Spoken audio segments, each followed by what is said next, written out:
Bienvenue dans le débat de France 24. On les disait, en perte de vitesse dans l'opinion, en proie à la lassitude après 3 mois d'une mobilisation inédite en France, mais qui peine à trouver un débouché politique. Vient-on d'assister au week-end de trop pour les Gilets jaunes? Les images tournent en boucle sur les réseaux sociaux, celle d'un académicien, Alain Finkielkraut, injurié parce que juif et non pour ses idées, dans un climat en France de montée des actes antisémites, celle aussi d'une policière prise de panique au volant d'un fourgon alors qu'elle est caillassée par des manifestants à Lyon.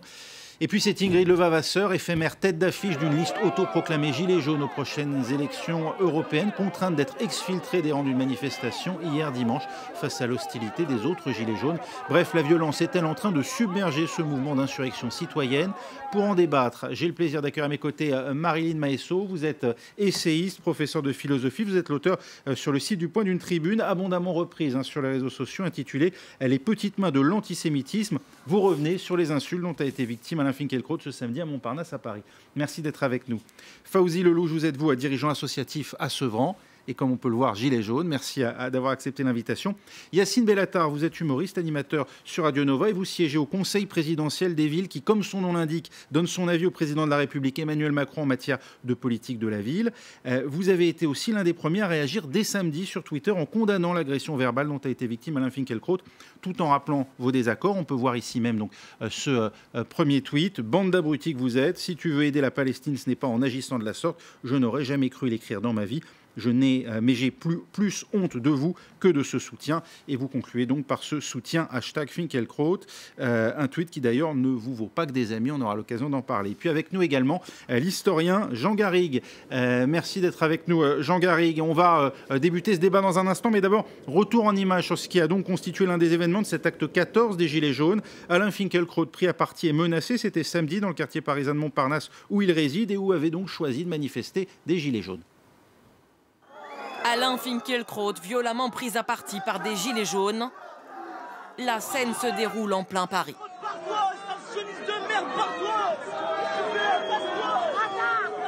Alors que le philosophe est contraint de rebrousser chemin, les forces de l'ordre tentent de contenir la foule et les insultes fusent.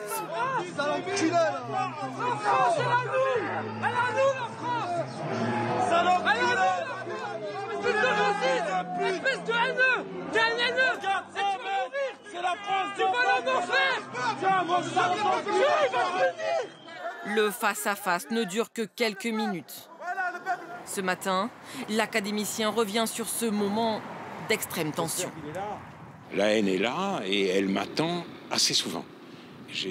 C'est terrible à dire parce qu'à travers moi, ceux qui visaient, ce sont les juifs en tant que sionistes, c'est-à-dire du fait de leur souci d'Israël. Depuis hier, une question revient. Les propos tenus sont-ils antisémites? Pour une grande partie de la classe politique, cela ne fait aucun doute. À l'intérieur de ces cortèges, de manière minoritaire, à nouveau, vous avez des éléments d'extrême gauche ou d'extrême droite qui font preuve d'un antisémitisme crasse, qui l'expriment par hier des insultes. Il y a un antisémitisme d'extrême gauche, un antisémitisme qui vient aussi sur fond d'islamisme, il faut le dire, il faut citer ces mots. Mais certaines voix s'élèvent pour minimiser les faits, comme celle de ce proche de François Hollande, l'avocat Jean-Pierre Mignard. Alain Finkielkraut se fait huer lors de sa présence le long du cortège. On s'émeut sur les plateaux. Bon, d'accord, mais il n'a pas été, et heureusement, frappé, ce qui aurait tout changé. Là, il doit être content. Il le cherchait, on l'avait oublié, c'est réparé. À l'extrême gauche aussi, on prend ses distances. Ça fait des années qu'Alain Finkielkraut répand la haine en France contre les jeunes de banlieue, contre les musulmans, contre l'éducation nationale. L'insulter comme insulter quiconque est condamnable, mais le plaindre, certainement pas. Les insultes proférées contre Alain Finkielkraut interviennent dans un contexte de forte hausse des actes antisémites. La quasi-totalité des partis appellent à des manifestations mardi prochain, partout en France. Fawzi Lelouch, quel effet vous ont fait ces images, ces gilets jaunes qu'on vient de voir? Est-ce que vous estimez faire partie du même mouvement qu'eux? Moi, je fais partie du mouvement des gilets jaunes. Ça représente tous les attraits de la société. Dans nos manifestations, chaque samedi, on peut voir des gens en soutane, des gens avec des kippas qui manifestent avec nous et qui revendiquent les mêmes difficultés sociales qu'il peut y avoir et des inégalités sociales qu'il y a dans ce pays. Donc, il n'y a jamais eu de problème d'antisémitisme dans ces mouvements. Et là, c'est des cas à part. Et voilà, c'est à eux, de ceux qui ont proféré des propos antisémites. Eh ben, voilà, ils n'ont qu'à répondre de leurs paroles, ils n'ont qu'à répondre personnellement. Mais on ne peut pas jeter le discrédit sur l'ensemble. La grande majorité condamne des propos raciaux. Mais voilà, nous, on n'a pas... Vous estimez qu'il y a une responsabilité des figures, parce qu'il n'y a pas de leader véritablement dans ce mouvement, à se désolidariser de ces propos qui ont été tenus samedi, ou pas? Mais on se désolidarise tous de propos quand ils sont racistes et tout ça. Mais de toutes les façons, moi, j'ai pas vu ça. Moi, j'ai marché... Pour vous, ça n'abîme pas le combat des Gilets jaunes? Mais non, parce que les images, il ne faut pas montrer que ces images-là. Moi, je peux vous montrer d'autres images où on a partagé avec des mères de famille, avec des personnes âgées qui manifestent, avec, je vous dis, des prêtres en soutane. Avec vous comprenez que ça ait pu choquer qu'on les montrait? Mais vous devez transmettre l'information, il n'y a aucun problème. Mais au point d'en faire un pataquès comme ça, je ne trouve pas ça normal, parce qu'on va plus vers ce pourquoi on combat au quotidien. Ce qu'on réclame, nos revendications et tout ça, c'est détourner, c'est essayer de détourner ou discréditer le mouvement. Et on n'est pas responsable de ce que 1 ou 2 ou 3 individus a comme propos. On n'est pas responsable. C'est à eux, justement, à prendre la responsabilité de leurs propos, et chacun devra répondre de ce qu'il dit. Voilà, c'est pas à l'ensemble du mouvement à répondre de ces 3 ou 4 personnes. Jean Garrigue, cette agression verbale, est-ce qu'elle s'inscrit, d'après vous, dans la recrudescence des actes antisémites à laquelle on assiste ces derniers temps et qui ont été évoqués la semaine dernière? Bon, d'abord, je crois qu'il faut être très prudent. Il est bien possible que ces actes soient le fait d'un petit nombre d'exaltés, d'ultras. Il faut quand même noter que la nature même du mouvement des Gilets jaunes encourage, et ce n'est pas une critique, c'est un constat, encourage ce type de dérives. Elles n'ont pas été qu'antisémites, elles sont quelquefois antidémocratiques, quelquefois anti-républicaines, quelquefois homophobes. Ça fait partie de ce type de mouvement protestataire. Par définition, sont très difficiles à contrôler et qui font la place à beaucoup d'éléments composés. Pour ce qui est de répondre à votre question, il me semble incontestable que depuis quelques années, depuis un certain temps même, il y a une recrudescence il faut quand même le rappeler, c'est historique de la société française, parce que ça fait 150 ans que l'antisémitisme est une gangrène de la société française pour des tas de raisons. Il a d'abord été bizarrement à l'extrême siècle, puis s'est transféré vers l'extrême droite, et très longtemps cet antisémitisme, qui était un antisémitisme à la fois chrétien et social, a été très virulent. On avait l'impression que cet antisémitisme reculait depuis 1945, dans les années 60, 70, 80. Et puis, depuis quelques temps, il y a une recrudescence. Il y a plusieurs facteurs, on pourrait en parler. Il y a évidemment la question du conflit israélo-palestinien qui alimente une forme d'antisémitisme particulière qui est communauté, c'est très clair. Et puis, il y a aussi un antisémitisme qui revient en permanence dans les moments de crise de la société française. Dans les moments de crise, on cherche des boucs émissaires. C'est vieux comme le monde, j'allais dire. On cherche des boucs émissaires. C'était déjà le cas au Moyen-Âge.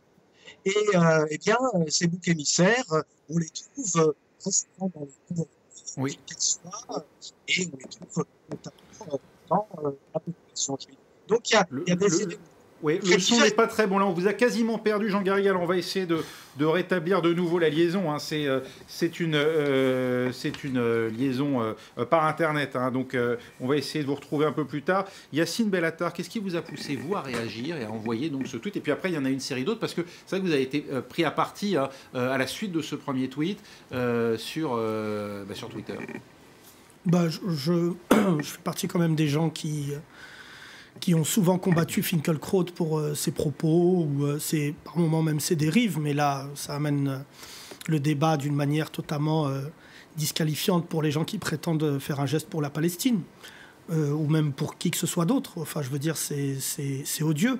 Je sais que je serai toujours en désaccord avec Alain Finkielkraut, mais jamais je pourrais tolérer qu'on s'en prenne à lui comme ça. Et d'ailleurs, je ne lui demande pas d'ailleurs de prendre position si ça m'arrivait à moi de la même manière, mais c'est instinctif.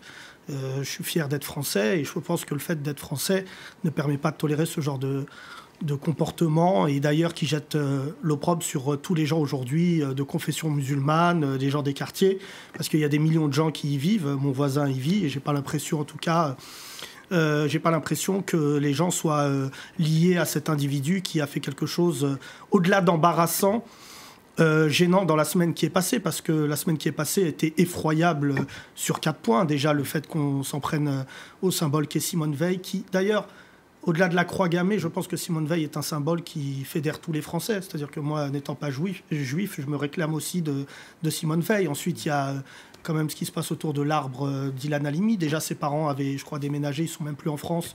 De voir encore une fois qu'on s'en prend au symbole où leur fils a été tué, c'est sordide. Ensuite, il y a tout simplement cette statistique effroyable qui est sortie où 74% des actes antisémites sont quand même... il y a plus de 74% d'actes antisémites qui sont reconnus. Et on termine la semaine là-dessus. Après, je ne suis pas d'accord avec mon voisin concernant les Gilets jaunes. Ce qui est assez bien, c'est ce qu'on s'amusait tout à l'heure à dire sur Nova, c'est qu'on est tous égaux face à la connerie de certains Gilets jaunes. Ils ont dit à une femme noire, retourne dans ton pays. Ils ont dit à une femme voilée, enlève ton voile. Là, ils s'attaquent aux Juifs. Je pense que le nombre crée la bêtise. Et un défouloir. Mais très honnêtement, je comprends les revendications des Gilets jaunes à la base parce qu'elles sont saines et que c'est des gens à un moment qui tapent du pied pour qu'ils aient une forme de reconnaissance sociale. Oui. Mais là maintenant, quand je vois des gens, une canette de bière à la main, en train de crier Palestine, de faire une espèce de camoulox s'engager et finir, c'est une espèce d'exutoire racial, c'est-à-dire que là vraiment, j'ai plus l'image de voir Twitter dans la rue que de voir des revendications sociales. C'est une aberration. Il y a un débat presque technique qui s'est engagé sur les réseaux sociaux de savoir si on entend bien le terme de sale juif, parce que c'est vrai qu'il est difficile à entendre, mais on entend clairement sale sioniste. Est-ce que pour vous c'est aussi grave? Est-ce que c'est à ça que vous avez voulu réagir en évoquant la Palestine, si tu veux aider la Palestine? Est-ce qu'en gros pour vous l'utilisation du terme sioniste dans le contexte veut dire la même chose? C'est ce que disent un certain nombre aujourd'hui de soutiens d'Alain Finkielkraut ou de gens qui le défendent. Factuellement, ça ne veut pas dire la même chose.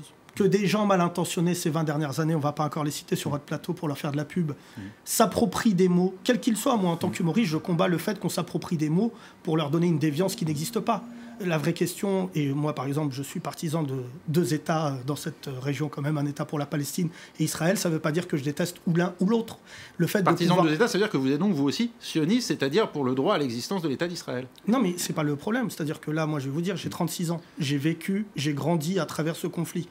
Soit on trouve une solution, soit à chaque fois qu'il va se passer quelque chose, ça aura des répercussions dans des pays où il y aura une communauté juive et musulmane. C'est pas qu'en France. Il s'avère qu'en France, on a la plus grande communauté musulmane d'Europe et la plus grande communauté juive d'Europe. Alors il s'avère qu'il y a des chiffres qui m'indignent, j'en parle dans mon spectacle, il y a de moins en moins de juifs en France, parce qu'ils ont peur et qu'ils partent. Ça peut m'interroger sur l'état de mon pays. Mais par ailleurs, aujourd'hui, des gens mal intentionnés qui partent du principe que le fait d'être sioniste, ça cache aussi le fait d'être antisémite. C'est aussi des humoristes, d'autres gens qui se sont permis, il faut le citer parce qu'il fait le courageux à chaque fois, mais Alain Soral a clairement détérioré le rapport qu'on peut avoir certains philosophes, d'ailleurs d'extrême gauche et pas forcément musulmans, sur la question sioniste. Mais par ailleurs, je ne suis pas d'accord sur le fait, j'ai entendu d'ailleurs un député que j'apprécie énormément, Sylvain Maillard, dire « je vais faire passer une loi là-dessus ». Ça me rappelle la blague de Jean-Yann qui disait « l'alcool tue sur les routes, il faut supprimer les routes ». Ben non, c'est pas comme ça. C'est qu'à un moment, il faut aussi se poser la question de comment se réapproprier certains mots tout en respectant les gens qui sont concernés. Moi, je suis plus proche d'Yitzhak Rabin que de Netanyahou. Et pourtant, ça ne m'empêche pas d'avoir un avis sur l'État d'Israël. Yitzhak Rabin qui lui aussi était sioniste, comme tous les dirigeants de l'État d'Israël. Par ailleurs, mais voilà, mais je pense, pardon de faire juste une petite parenthèse d'histoire, je pense que l'État d'Israël et la Palestine, c'est un facteur dominant aujourd'hui dans les générations qui sont montées, et notamment chez les gens de quartier. Le fait d'avoir une solidarité avec les uns ou les autres n'empêche pas le fait de bien se tenir par rapport aux gens concernés. Je ne vois pas pourquoi aujourd'hui on rentrerait dans une forme de folie permanente et il faut juste sanctionner les gens. On est la France. Pas d'importation en tout cas du conflit ici en France. Vous regardez le résultat. Marilyn Maesso, alors vous, non seulement vous avez condamné l'attaque dont a été victime Alain Finkielkraut, comme on l'a bien compris, l'écrasante majorité des gens qui ont réagi. Vous avez aussi condamné dans ceux, ou en tout cas mis un certain nombre de réserves dans votre tribune sur la manière dont certains ont condamné cette attaque en mettant, disons, un certain nombre de bémols. Voilà, je condamne, mais je n'apprécie pas Alain Finkielkraut. C'est le cas de Yacine Benatar, on va l'entendre. Ça a été le cas de Benoît Hamon, par exemple, d'un certain nombre de personnalités qui, pourtant, ont condamné en termes très nets cette attaque. Pourquoi ? Alors, il faut faire des distinctions quand même dans ce que j'appelle les oui mais, parce qu'il y a quand même une différence, par exemple, entre ce que vous avez dit et ce que quelqu'un comme Thomas Guénolé a dit. Pour moi, c'est pas du tout la même chose. On a vu son tweet tout à l'heure. Le problème avec Thomas Guénolé parle d'une insulte. Il dit il dit une insulte comme toutes les insultes. C'est voilà. important. Il dit une insulte comme toutes les insultes. Autrement dit, il la banalise. C'est une insulte comme les autres. Il n'y a rien de spécifique dans cette insulte. Le problème, à mon sens, lorsque on dit oui mais dans ce genre de contexte, c'est qu'on arrive dans une situation, et je comprends pourquoi, où on se sent systématiquement obligé de faire précéder une condamnation de quelque chose qui semble évident par une désolidarisation idéologique. Je ne pense pas comme lui, attention, je ne suis pas d'accord avec Finkielkraut, mais je condamne. Pour moi, ça n'est pas nécessaire. Exactement comme vous, je me suis opposée explicitement à Finkielkraut, par exemple, la fois où il avait décrit les funérailles de Johnny Hallyday en utilisant le concept de sous-chien. Pour moi, ça posait un problème et j'avais fait un long thread sur Twitter pour expliquer pourquoi. Sous-chien au sens français de souche, c'est voilà, ça. De souche. C'est un de la même manière, d'ailleurs, que de la même manière que quand Rouya Boutelja l'a employé, dans son esprit à elle, il s'agissait de français de souche. Exactement. Et ça a été interprété effectivement et détourné du contexte. J'ai jamais eu aucun problème à m'opposer idéologiquement avec Finkielkraut. D'ailleurs, je continuerai à le faire parce que je suis en train d'écrire en ce moment là-dessus. Mais si vous voulez, ça n'était ni le lieu ni le moment. Que ce soit Finkielkraut ou mon meilleur ami, quand quelqu'un subit ce genre de choses, ça n'est pas le moment. Pour moi, il y a un temps et un lieu pour toute chose. Et quand on décide de procéder à ce genre de désolidarisation idéologique au moment où on est censé se solidariser de quelqu'un, forcément, ça crée une sorte d'interférence dans le message. Donc ça, c'était le problème. À côté de ça, c'est pour ça que je dis qu'il y a quand même des degrés dans les oui mais. Plutôt que le message que vous avez produit sur Twitter, qui est quand même assez ferme, reprenons celui de Thomas Guénolé. Thomas Guénolé commence par dire Alain Finkielkraut sort des horreurs dans les médias depuis des années, etc. Donc le message le plus important, c'est ça. On parle de ça en premier. Ensuite, il enchaîne en disant les insultes sont condamnables comme n'importe quelle insulte. Sous-entendu, il n'y a rien de spécial dans ce qui lui est arrivé. Mais je n'irai pas jusqu'à le plaindre. Autrement dit, on en fait trop. Or, pour moi, il n'y a rien qui va, en fait, dans ce message. Premièrement, le fait de hiérarchiser les informations. Le plus important, c'est de rappeler que Finkielkraut dit des choses qui sont insoutenables. Peut-être qu'en un sens, il a cherché ce qui vient de lui arriver. La deuxième chose, c'est de considérer que les insultes qu'il a subies sont de nature parfaitement normale. Par exemple, on a entendu, un nique ta mère juste avant Palestine et les autres propos. Finalement, Palestine, nique ta mère, rentre chez toi, la France est à nous, c'est pareil. Je ne suis pas d'accord avec ça. Et enfin, le dernier problème, et ça c'est quelque chose qui va m'amener à un autre tweet, et même à un post Facebook assez long d'Aude Lancelin, du Média. On va voir d'ailleurs. Ça consistait en fait à littéralement nier le fait qu'il s'agisse d'insultes antisémitisme en partant du principe que l'antisionisme n'est pas l'antisémitisme, et donc quelqu'un qui crie sale sioniste ne peut pas être antisémite parce que c'est deux choses différentes.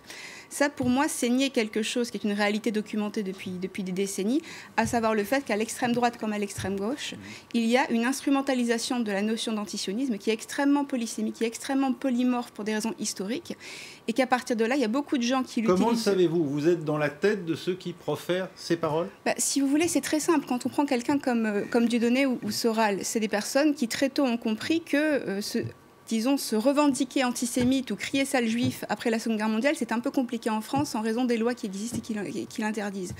Résultat, on trouve dans leur discours, par exemple, je prends un exemple très concret, la récupération de l'image du lobby juif. C'est une vieille image antisémite qu'on connaît qui consiste à dire que les juifs contrôlent en sous-main le système politique, ils contrôlent les banques, donc forcément ils contrôlent tout.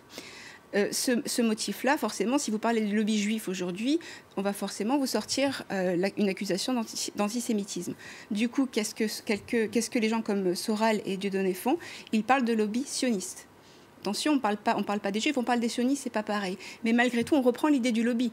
L'idée du lobby, c'est le motif complotiste de gens qui fonctionnent en sous-main, qui ont toutes les portes du pouvoir qui leur sont ouvertes. Et ça permet si vous voulez, je vais juste me faire l'avocat du diable, mais oui. Pour ceux qui nous regardent, est-ce qu'il n'y a pas, par exemple, un lobby de défense des intérêts de la politique d'Israël, par exemple aux États-Unis, et qui s'affirme comme tel ? C'est autorisé là-bas. Là-bas, si vous voulez, on n'est quand même pas aux États-Unis. La politique en France, la politique aux États-Unis, elle ne fonctionne pas de la même manière.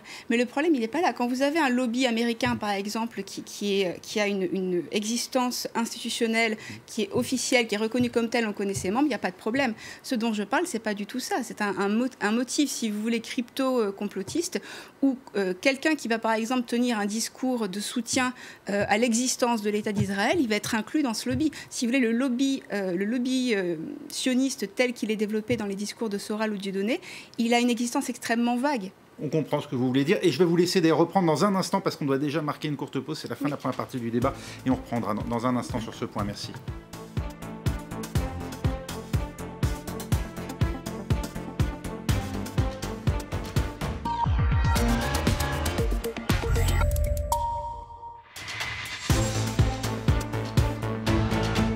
Les Gilets jaunes ont-ils franchi la ligne rouge ce week-end? C'est la deuxième partie du débat de France 24 avec toujours à mes côtés Marilyn Maesso, essayiste et professeure de philosophie, auteur d'une tribune dans Le Point intitulée « Les petites mains de l'antisémitisme ». On va en reparler à nouveau dans un instant. Fawzi Lelouch, vous êtes dirigeant associatif à Sevran et Gilets jaunes. Yacine Bellatar, humoriste, animateur sur Radio Nova. Vous siégez au conseil présidentiel des villes et puis vous êtes également l'auteur de plusieurs tweets ce week-end, dont un, le premier, qui a été à l'origine de beaucoup de réactions, dans lequel vous avez condamné en termes très clairs l'agression dont a été victime Alain Finkielkraut. Et puis toujours avec nous également, c'est l'historien Jean Garrigue. Merci également d'être avec nous, Jean Garrigue. Je vous donne la parole à Marilyn Maesso, puisque vous nous disiez finalement que pour vous, ce terme de sioniste, aujourd'hui dans la bouche de ceux qui l'utilisent de cette manière-là, c'est tout simplement un faux nez pour dire juif.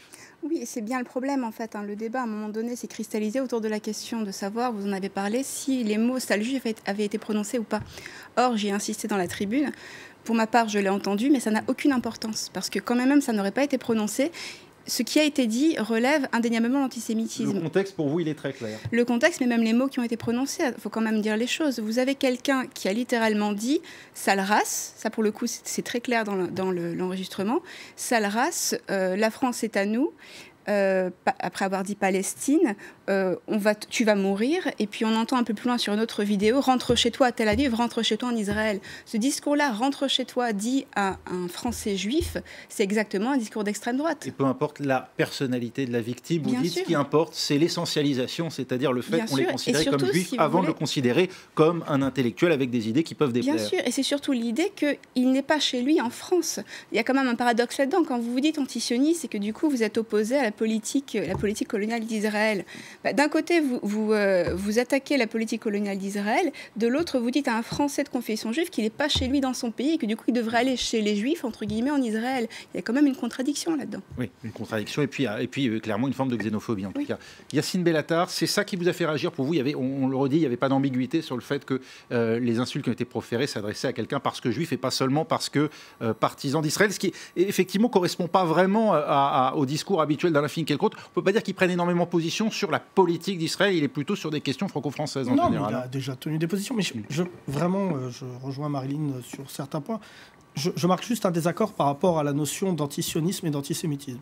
Que des gens aient pris le mot, comme je le disais tout à l'heure, les confisquer, les assécher de sa substance même pour en faire, on peut le dire, un faux nez pour dire sale juif, c'est avéré, c'est reconnu par tous. Maintenant, la réalité, c'est qu'il y a deux risques majeurs. Si on fait le lien entre l'antisionisme et l'antisémitisme... Et qu'on va jusqu'à le pénaliser, comme le réclament les députés que vous évoquiez. On donne encore une fois le bâton pour se faire battre. Je m'explique. C'est-à-dire que ça va créer un sentiment de contrariété chez des gens qui, peut-être tout simplement le fait que ça soit interdit, ça va jeter encore plus de haine contre la communauté juive, ce qui n'est déjà pas le but parce que c'est déjà pas malsain. Et ensuite, le deuxième point, c'est que la réalité, c'est que le communautarisme s'est invité dans un pays où, a priori, la République devait nous en défendre. Et aujourd'hui, il y a beaucoup de comparaisons. Les Gilets jaunes, des fois, il faut remonter ça. C'est-à-dire que ce qu'a dit Marilyn tout à l'heure est sans équivoque. C'est-à-dire que des gens sont persuadés quand même en France, selon certaines théories complotistes, que les Juifs gèrent ce pays dans l'ombre, la nuit, dans des caves, avec les francs-maçons, et ils sont gérés par Illuminati. Ça existe dans notre pays. Mais ça peut donner lieu, d'ailleurs, à ce genre de comportement. C'est-à-dire qu'aujourd'hui, la réalité, c'est que quand je vois certaines pages Facebook, moi, ça fait quand même 24 heures que je me mange des seaux de merde de la part des deux côtés. C'est-à-dire que des musulmans me disent que j'ai pas à soutenir Finkielkraut parce que tout simplement, il s'appelle Finkielkraut et qu'il a dit des choses abominables sur les musulmans, sur les banlieues ou sur la Palestine. Et de l'autre côté, j'ai tout simplement un Front National et aussi d'autres gens mal intentionnés qui se revendiquent laïcs sur le fait de dire oui, mais Yacine Bellatar, il soutient la personne qui a dit ça. Hier soir, Alain Finkielkraut, après un article du Figaro, a dit de moi sur BFM TV que j'avais dit qu'il avait fait du mal. Mais Finkielkraut peut faire du mal au débat public depuis une décennie, comme moi je le trouve, Yacine Bellatar, mais je ne souhaiterais jamais qu'il se retrouve dans cette position-là. Et la réalité, pardon de vous dire ça, mais c'est qu'on a oublié que le pouvoir était le garant aussi de la sécurité des Juifs. C'est-à-dire que là, il y a plein de gens qui disent oui, mais les Juifs ne sont pas en sécurité. C'est vrai, mais c'est à Emmanuel Macron, et je pense qu'il va le faire dans les jours qui viennent. Demain, il y a un rassemblement à République qui ira dans ce sens-là. Vous y rendrez? Non, absolument pas. Non. Non, mais pas parce que... Non, mais c'est une question. Non, mais c'est pas... Pas d'injonction du tout dans la question. Je vais vous dire ça. La dame retraitée de confession juive qui a été assassinée, je crois, il y a un an maintenant. Je me suis pas rendu... Oui, je me souvenais plus de son nom. Je ne me suis pas rendu au rassemblement. Aussi pour une histoire de si je puis me permettre, de surenchère émanant des réseaux sociaux. C'est-à-dire qu'aujourd'hui, si j'y vais, si je m'embrouille, je ne sais pas comment les gens vont le percevoir quelque part en France. Ils peuvent très bien se dire, c'est le début d'un conflit. Quand je vous dis tout à l'heure, il ne faut pas importer le conflit israélo-palestinien en France, je ne rigole pas du tout avec ça. Vous craignez d'être pris à partie, pas crainte au sens physique du terme, mais craignez que les conséquences... Mais ça serait normal, parce qu'aujourd'hui, le problème n'émane pas tant de la population. Je dis ça, et je dis ça à tous les journalistes qui regardent votre émission, et surtout aux éditorialistes. Quand on passe notre vie aujourd'hui sur les plateaux télé à donner la parole à des gens qui ne sont même pas le garant du fait que la société française soit dans un sens où tout le monde puisse vivre ensemble. Moi, je vois plus de communautarisme dans la bouche de certains éditorialistes qui passent leur vie à discriminer les uns et les autres. Moi, quand je vois aujourd'hui des mecs de banlieue qui disent que la presse est tenue par les juifs, je tombe de ma chaise parce que c'est pas vrai. Si vous prenez les patrons des chaînes de télé, les 6 premières, ce n'est pas des juifs. C'est horrible. Vincent Bolloré, ce que je sache, n'est pas juif. Le patron d'M6, Taverneau, n'est pas juif. Mais le fait qu'aujourd'hui, et ça rejoint cette espèce de complot où les juifs gèrent tout, et en plus, pour vous rajouter autre chose, moi, mon grand-père était tirailleur. Moi, j'interdis aux gens des quartiers qui ont un grand-père qui a fait la Seconde Guerre mondiale de penser même que l'idée même d'exterminer les juifs ou de s'en prendre à eux, ne serait-ce que par rapport au respect de nos racines. C'est mon grand-père qui a tiré sur les nazis. Ce n'est pas les grands-parents de Manuel Valls, pour ne citer que lui. C'est moi, Yacine Bellatar, aujourd'hui, qui a été le garant, au fait, que mon grand-père s'est battu pour libérer les Juifs. Et si mon grand-père revenait aujourd'hui et me voyait en train de tenir des propos hasardeux sur les Juifs, je peux vous dire qu'il serait déçu. Mais ce que je n'aime pas, c'est l'essentialisation permanente dans les médias. Le premier truc qu'a fait Finkielkraut, je lui dis ça chez vous, il aurait dû bien se tenir, c'est d'aller sur les plateaux télé pour nous parler du grand remplacement. Vous savez ce que c'est comme théorie, le grand remplacement? C'est de partir du principe que tous les musulmans, depuis hier, cautionnent ce qui arrivait à Alain Finkielkraut. Je vais vous dire quelque chose, je pense que la plupart des musulmans ont vu les images, et en étant musulmans, ils sont aussi français, sont un peu atterrés par le comportement des uns et des autres. Je ne sais pas ce que dit le terrain, mais moi je ne connais pas beaucoup de musulmans qui disent « ah, bien fait », c'est ce qu'on appelle des abrutis. Et deuxièmement, la réalité, c'est de dire, si les médias n'invitent pas des gens pour vous dire que l'intégralité des musulmans, pour la plupart, il y a quand même 6,5 millions de personnes, soutiennent le fait qu'on ne se comporte pas comme ça, qui est du domaine, même pas que ça soit Finkielkraut, de la bienséance. Je veux dire, cet abruti qui crie, on dirait un pyramide, il crie on n'est pas, t'es pas chez toi, retourne à Tel Aviv. Il n'y a pas plus français juif qu'Alain Finkielkraut. Son grand-père a été déporté, c'est quelqu'un qui a subi l'histoire de ce pays. Est-ce qu'après, aujourd'hui, quand il parle, je suis effaré? Oui, mais après, la réalité, c'est pas pour ça que je vais lui souhaiter le pire. Mais parfois aussi, il faut prendre en considération, parfois aussi, il faut prendre en considération ce que chaque personne, elle dit. En fonction de ce qu'elle dit, il y a obligatoirement derrière, si ça plaît ou ça plaît pas, et si aussi elle blesse des gens, qu'il y ait des répercussions. Ça peut faire boomerang. Et moi, je pense que cette personne-là, d'après tout ce que vous dites, parce que moi je ne la connaissais pas avant. Vous parlez de qui? D'Alain Finkielkraut ou de la personne qui l'a insulté? Non, des personnes, parce qu'elles sont plusieurs. Il n'y a pas de cette personne. Oui. Donc dans ses propos, apparemment, elle ne fait pas l'unanimité et ça ne plaît pas. Donc il ne faut pas être étonné à un moment donné qu'il y ait un retour qui soit négatif. Et de cette manière-là? Pas de cette manière-là. Et non pas pour ce qu'elle dit? Mais c'est en quoi que... Ce qui est important, c'est de comprendre que ça concerne que ces 3 personnes qui se sont exprimées à ce moment-là. Non, ça concerne tous les Français. Oui, mais non, mais parce que le débat, non, c'était une manifestation, je suis désolé, des jaunes. Là, du coup, on détourne le mouvement qu'on est en train de mener.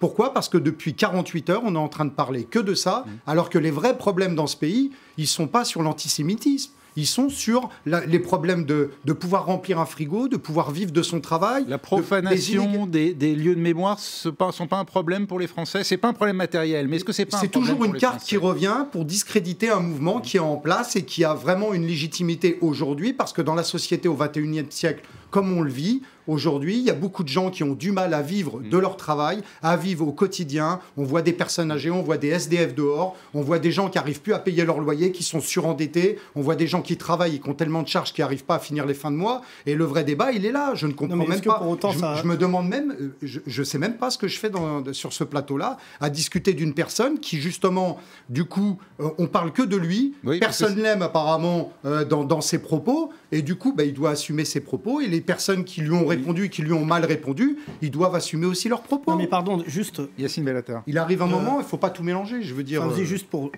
J'ai de l'estime pour les Gilets jaunes. J'ai un gros problème par rapport au discours. Je ne vais pas demander de manière manichéenne, vous condamnez pas. Demain, vous sortez... On condamne tous les propos raciaux. Si vous sortez, c'est pas plus compliqué que ça. Sortez de ce plateau, Fawzi, vous faites agresser, qu'on filme et quelqu'un vous traite de sale arabe, vous aimeriez quand même que la plupart des gens s'indignent. Bien sûr. Voilà, un moment. Bien là, sûr. La réalité, c'est qu'on n'est même plus dans un débat d'idées. C'est-à-dire que si aujourd'hui, chaque personne, et je ne dis pas ça parce qu'il est juif, parce que pour moi, je trouve que le communautarisme s'est invité, parce que s'il y a eu 64% en plus d'actes antisémites en France, j'aimerais demander, est-ce qu'on a des chiffres sur l'islamophobie, la christianophobie, l'homophobie?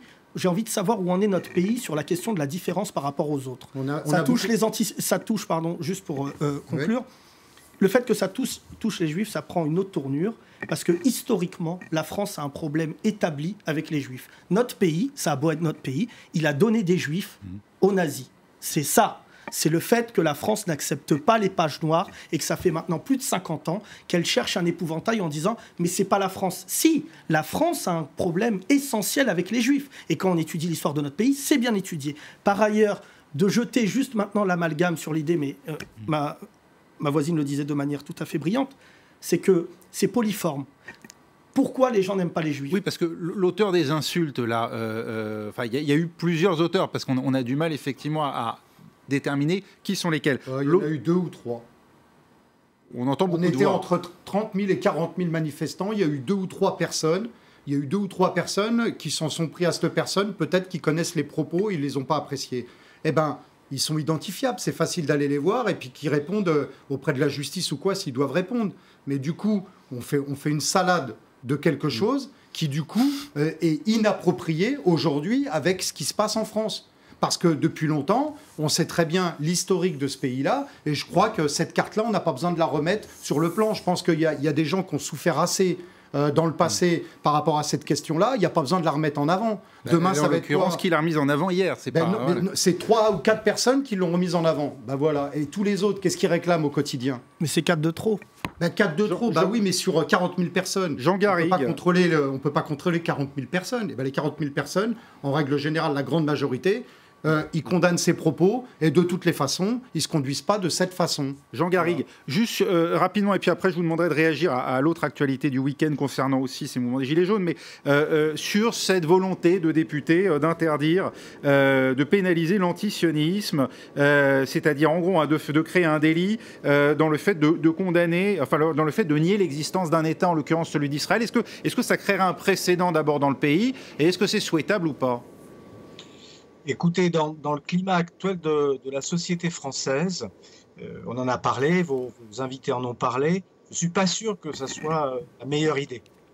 Remettre un peu d'huile sur le feu, sur cette grosse ambiguïté qui est réelle, cette ambiguïté dans le débat public qui est faite par beaucoup, instrumentalisée, et pas seulement par Alain Soral, entre l'antisionisme, le sionisme et l'antisémitisme. Mais je ne pense pas qu'en légiférant, on aille dans le bon sens. Réfléchissons, débattons, comme c'est le cas de vos invités. Ne minimisons pas, comme c'est le cas de l'un de vos invités, la gravité de ce type de comportement, de ce type de propos. Et Alain Finkielkraut est un intellectuel qui a le droit de participer au débat public. On peut ne pas être d'accord avec lui. Il ne s'agit pas de critiquer sa personne, on critique ses propos. On est dans un état de droit, on est dans un état qui a garanti depuis la loi de 1881, la liberté de la presse, une liberté d'expression qui est beaucoup nous envie. Donc, soyons un peu tolérants. Et ça me fait rebondir sur ce mouvement des Gilets jaunes, où je ne vois pas poindre cette tolérance que j'attends, moi, de l'espace public. Je suis de ceux qui se sont réjouis infiniment que cette France silencieuse, cette France périphérique puisse prendre la parole. Je regrette aujourd'hui que cette parole soit bien souvent une parole d'excommunication, une parole d'intolérance. Et je pense que du côté des Gilets jaunes, d'abord du côté des Gilets jaunes... C'est pas possible d'entendre ça. Hein. C'est pas possible d'entendre ça, monsieur. Eh ben, vous êtes en train de discréditer complètement le mouvement. Écoutez bien et vous verrez ce qu'ils vous disent, les gens dans la rue. Vous ne pouvez pas tout ramener à ça, c'est pas possible. Jean Garrigue, on vous laisse terminer. Eh bien, votre réaction montrait exactement ce que j'essayais de démontrer. Le débat public, c'est important. S'écouter, comprendre, essayer de comprendre les motivations. Là, ce n'était pas un débat public, c'était dans la rue, monsieur. On était en manifestation. Il n'y a pas de débat public. Le débat public, il a lieu avant ou à d'autres moments, mais pas pendant la rue. La rue, c'est une manifestation d'idées et de revendications parce qu'il n'y a pas d'autre moyen de se faire entendre. On laisse Jean Garrigue terminer. Ensuite, Marilyn Maesso, vous voulez ajouter. Jean Garrigue ? Je pense précisément que notre démocratie représentative, en espérant qu'elle soit de plus en plus participative, elle permet à chacun de s'exprimer. En tout cas, elle même dans la rue, monsieur, même dans la rue. Oui. Elle ne justifie, bien sûr, dans la rue, bien sûr, la manifestation est un droit, mais bien sûr, mais elle ne justifie aucune violence, qu'elle soit verbale ou physique. Marilyn Maesso. Je voudrais revenir sur deux choses, très rapidement sur ce que vous avez dit, monsieur. Je suis parfaitement d'accord avec le fait que quand ce genre de choses arrive, qui est inacceptable, le problème, c'est que toutes les caméras sont braquées dessus et que du coup, on passe au second plan les revendications légitimes des Gilets jaunes. Ça, c'est un problème et c'est vrai que je pense... Ils ont tous leur heure de gloire, là. Je pense que c'est... voilà, on oublie les vrais problèmes. Je pense que ces problèmes et ces revendications mériteraient plus de temps médiatique. Cependant, là où je ne suis pas d'accord avec vous, c'est que vous dites que les vrais problèmes, ça n'est pas ça, que les problèmes des Français, ça n'est pas ça. Les Français juifs sont aussi des Français. Vous avez parlé du passé, vous avez dit qu'il ne fallait pas ressasser ces trucs-là aujourd'hui. On parle d'un passé extrêmement récent, ces dernières années. Pardonnez-moi, mais même pas que les juifs, toutes les minorités... C'est ça, bien sûr. Numériques peuvent se sentir concernés par ce qu'ils ont vu ce week-end. Mais là, je parlais en termes de mort, en fait. Ces dernières années, des juifs sont morts parce que juifs. Donc, ce n'est pas quelque chose qui appartient au passé, un passé révolu, c'est quelque chose qui, aujourd'hui, menace des Français, qui sont des Français comme les autres. C'était juste sur ce point-là que je voudrais insister. Je suis d'accord avec vous sur le sur la mauvaise répartition du temps médiatique par rapport à ça, mais on ne peut pas non plus considérer que c'est secondaire ou que c'est pas important. Il n'y a rien de secondaire. Tous les jours, il y a des gens qui meurent. Vous avez même des policiers qui se suicident. Vous avez des mères de famille qui ne savent pas comment faire. Vous avez tous les jours des gens qui meurent dans l'anonymat, des personnes âgées qui restent seules chez eux. Jamais je ne viendrai on peut s'offusquer de tout dans ce cas-là. Mais c'est pas. Je suis désolé, mais aujourd'hui, nous, quand on est dans la rue, on n'est pas en train de pointer du doigt les extrêmes ou tout ça. On est en train de juste dénoncer une situation en France qui ne peut plus durer. Et donc, ça gratte, ça ressort et tout sort. Et c'est les différentes personnes de notre société qui s'expriment. Donc il y aura toujours ce genre de petites choses qui est condamnable et pourtant qui existe. Mais on fait fi depuis longtemps comme si ça n'existait pas. Les gens ont des œillères, mais non. Le fait de notre société, elle est complètement diversifiée, elle est complètement différente. Mais moi, depuis longtemps, je n'ai pas vu qu'il y avait des problèmes d'extrême. Pardonnez-moi, c'est pas difficile de vouloir obtenir des avancées politiques lorsqu'entre vous, vous n'êtes visiblement pas d'accord pour porter un projet politique commun ou sur les personnes qui doivent l'incarner. Je suis désolé, moi je suis pas le gouvernement, c'est au gouvernement à répondre depuis bien longtemps et tout le monde l'a très bien compris en sortant toutes ces cartes là, on va toutes les avoir ces cartes habituelles lorsqu'il y a une contestation ou il y a un conflit, on nous sort des cartes et on met la lumière dessus pour dissocier les gens qui sont dans le conflit. Je suis désolé, mais demain il y en aura encore une autre. Yacine Bellatar. Franchement, pour le bien de votre mouvement, j'espère que j'ai pas entendu ce que j'ai entendu. Qu'est-ce que tu as entendu? J'entends juste le truc de dire, c'est une carte. Une carte, ça voudrait dire, ça fait 2 fois là que ça émane des Gilets jaunes. Pas tous, parce que je pense vraiment que la plupart des gens en ont ras-le-bol, et je suis tout à fait d'accord, et je dis ça de mon petit privilège de Parisien intramuros qui vit plutôt bien. Évidemment, même à des amis avec qui j'ai grandi, ont toujours eu la pudeur de ne pas me dire dans quel état financier ils étaient. Et je pense ça plutôt louable, les Gilets jaunes. Mais cette espèce d'habitude, pardon de dire ça, Fawzi, qui est la carte. Il y a eu un attentat à Strasbourg, c'était une carte. C'est une carte. C'est-à-dire qu'à un moment, des gens ont cru que le fait que ce pseudo-djihadiste, parce qu'il n'en avait même pas même pas l'envergure.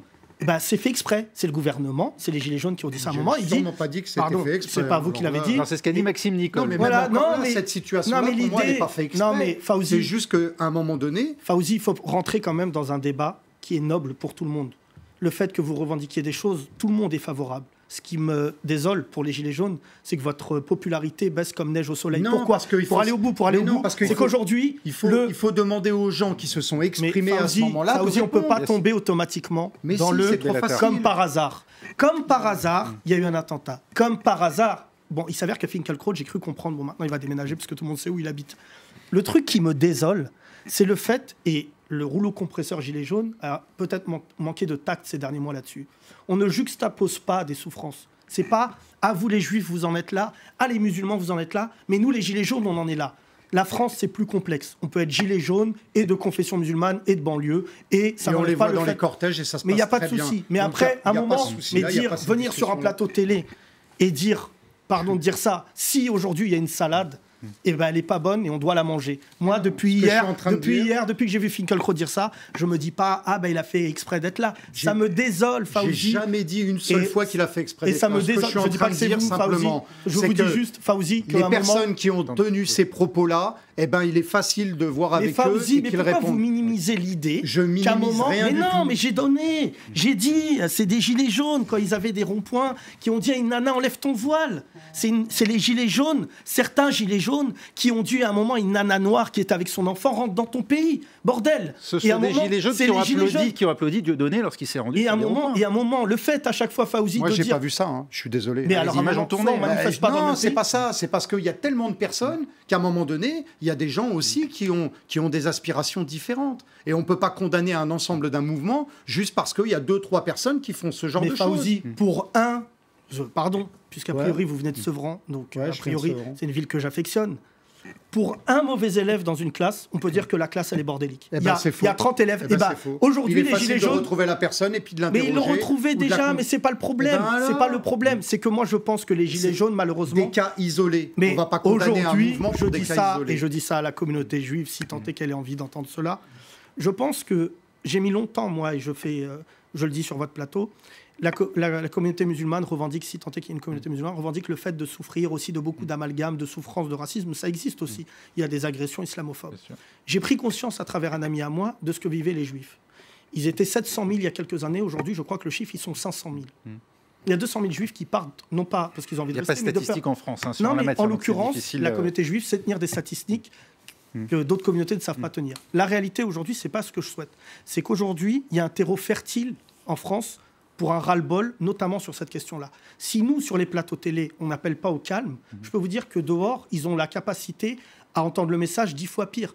Les gens seront responsables. Ça va des Éric Zemmour, au Nolo, à tous ces éditorialistes sans talent qui, depuis 10 ans, partent du principe qu'il y a des gens qui souffrent et pas d'autres. Et quand on les voit aujourd'hui encore sur les plateaux, et je salue en tout cas parce que je suis fier d'être sur votre plateau, parce que je paye ma redevance télé, aujourd'hui, je parle aux producteurs qui font les émissions de télé.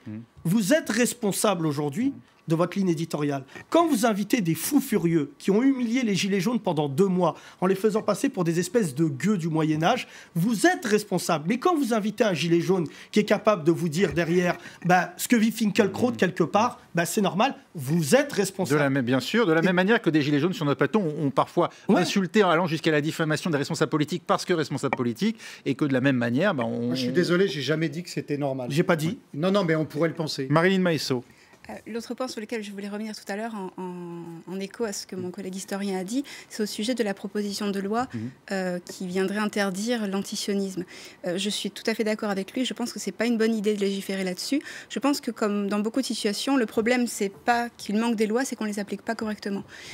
Si on venait à légiférer sur l'antisionisme, le problème ne serait pas réglé, parce que le vrai problème, c'est que quand on dit sionisme ou antisionisme, on ne dit rien parce qu'on dit tout et n'importe quoi. On ne sait pas ce que ce mot veut dire parce qu'il a tellement de sens différents, il est utilisé dans tellement de contextes différents qu'au final, le problème ne serait pas de savoir si la position est antisioniste ou pas, mais qu'est-ce qu'on met exactement sous telle ou telle position. Vous pensez que l'arsenal législatif existant est suffisant pour sanctionner la personne qu'on a entendue, les personnes qu'on a entendues? Oui, parce que, encore une fois, et là-dessus, je me suis très clairement opposée à quelqu'un comme Aude Lancelin qui a insisté sur le fait que cette attaque n'était pas de nature antisémite. En réalité, quand quelqu'un dit à un Français de confession juive comme un Français de n'importe quelle autre confession « rentre chez toi à Tel Aviv », c'est un propos qui relève du racisme, de l'antisémitisme. Ça veut dire qu'il n'est pas français parce qu'il est juif. Donc on n'a pas besoin d'une loi supplémentaire pour condamner un propos comme ça. Non, pour moi, le vrai problème, le véritable enjeu, il ne doit pas tellement se situer au niveau législatif, il doit se jouer sur le terrain des idées. C'est-à-dire qu'il doit y avoir un véritable débat dont les historiens, les philosophes, les spécialistes de ces thématiques doivent s'emparer, et qui consiste à vraiment rendre accessible au grand public toute la complexité de l'histoire du sionisme et de l'antisionisme, et de ses différentes utilisations et de ses différentes instrumentalisations. Je vais prendre un exemple très concret. Vous savez que demain est organisé, place de la République, un rassemblement pour lutter contre l'antisémitisme. A été proposé hier un contre-rassemblement à Ménilmontant contre l'antisémitisme, et je cite, ou plutôt contre les actes antisémites et leur instrumentalisation. Quand on regarde les signataires de cette tribune, on trouve notamment 2 associations. Le PIR, le Parti des Indigènes de la République, et l'Union des Juifs français pour la paix. L'Union des Juifs français pour la paix, c'est une association qui a carrément dit à un moment donné, notamment dans un de ses manifestes, que certes les Juifs subissent encore des actes de haine aujourd'hui, mais que, je cite, les principales victimes ne sont plus les Juifs. Et c'est eux qui veulent venir nous expliquer comment lutter contre l'antisémitisme. Ouria Boutelja, qui est donc l'un des chefs de file du PIR, voilà, c'est quelqu'un qui, sur Facebook, pas plus tard qu'hier, a expliqué que l'attaque qu'a subie Alain Finkielkraut déjà était justifiée en raison de tout ce qu'il a pu dire, et deuxièmement, ne relevait pas de l'antisémitisme, mais de l'antisionisme, autrement dit, je cite à nouveau, qu'on ne l'a pas attaqué pour ce qu'il était, mais uniquement pour ses idées. Là encore, c'est quelqu'un qui nie la nature explicitement antisémite des attaques qu'il a subies, qui veut se faire porte-voix. Oui, vous dites que ce ne sont pas les bons avocats de cette cause, et donc vous y voyez, vous, quelque chose de suspect, on l'a compris. Juste pour conclure, un mot rapide concernant la Palestine. Oui. Aujourd'hui, ce n'est pas un match de foot Israël-Palestine. Ce n'est pas une idée de choisir son corps. C'est une histoire de la dignité humaine. Ce n'est plus possible de vivre avec ces images-là, ce n'est plus possible de vivre avec ce contexte-là, que ce soit chez les Juifs ou chez les Israéliens ou les Palestiniens. Il y avait une gauche formidable en Palestine, malheureusement elle perd de plus en plus de terrain. Mais juste vous dire quelque chose d'important. Je ne veux pas tomber dans l'idée de l'automatisme. Il y a des gens aujourd'hui qui veulent juste que le conflit se règle. Est-ce que la France peut y apporter une pierre à l'édifice? Très certainement. Bill Clinton l'avait fait à l'époque. Mais juste préciser... Il y a très nombreux Français juifs qui le souhaitent. Non, mais peu importe la confession. L'idée, c'est de savoir que la France a le poids diplomatique aujourd'hui, en tout cas pour le faire savoir. Mais juste préciser quelque chose... Ce n'est pas lié à l'attaque dont a été victime Alain Finkielkraut. Non, mais visiblement, aujourd'hui, le pot pourri dont on a parlé... Sauf dans l'esprit de ceux qui l'ont attaqué. Marine, et à juste titre. Mais juste préciser quelque chose.